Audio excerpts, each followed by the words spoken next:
The newspaper photograph of April 5, 1986, showing elementary school teachers protesting against calculators, was not merely a temporary reaction. It symbolized a recurring pattern in educational history.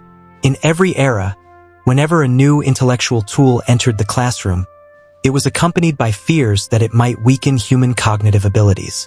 Calculators, slide rules, logarithm tables, computers, the internet, smartphones, and now artificial intelligence, all are links in the same historical chain. If we trace this history further back, we find that resistance was not limited to calculators.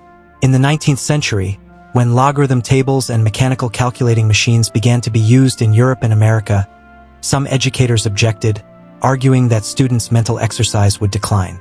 In the mid-20th century, the slide rule was a fundamental tool in engineering education.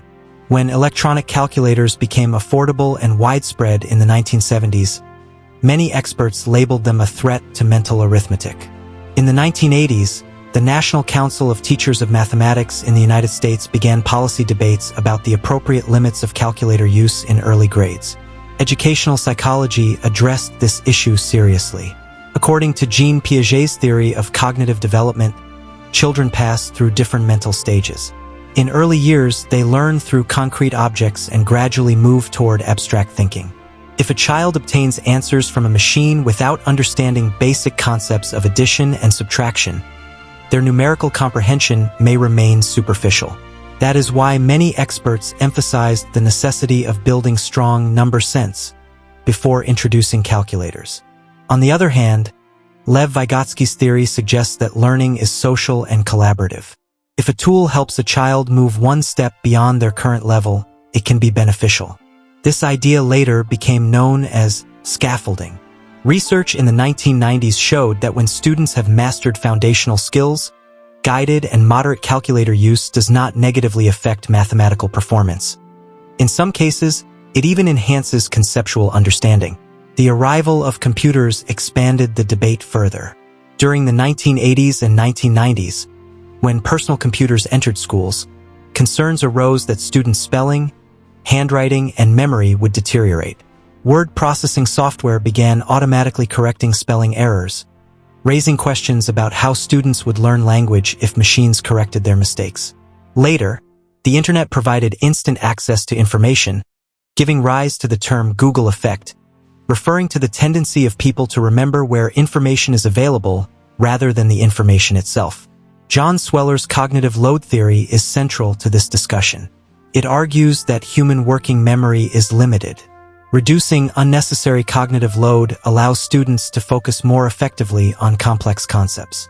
From this perspective, computers and digital tools can help organize informational burden.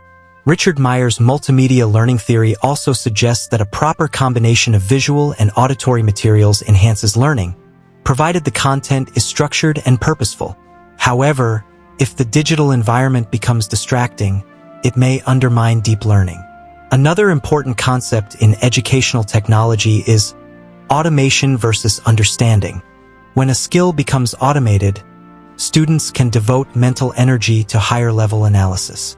For example, memorizing multiplication tables makes algebra easier.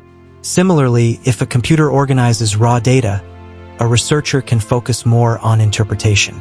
Problems arise when automated tools replace foundational understanding instead of supporting it.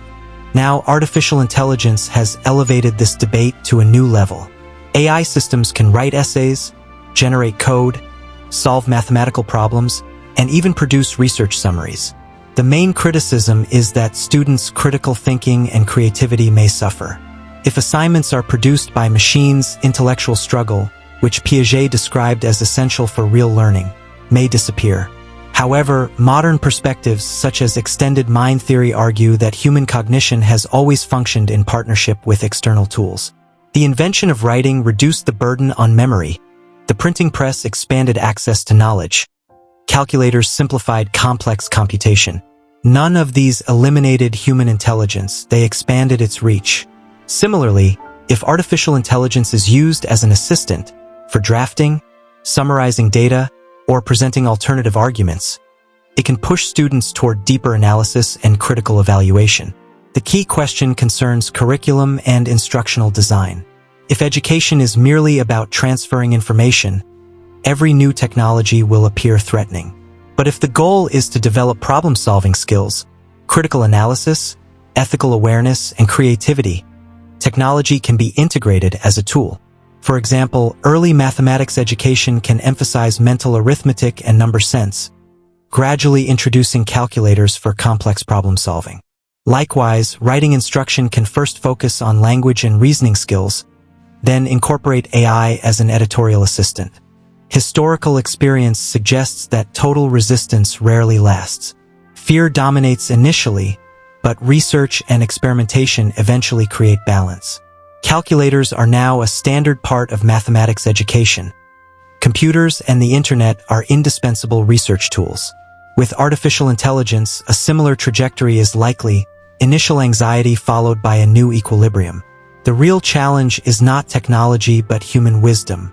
If educators, policymakers, and researchers determine, through the lens of educational psychology, which skills are foundational and where tools can serve as support, new technologies can enhance rather than diminish human cognition.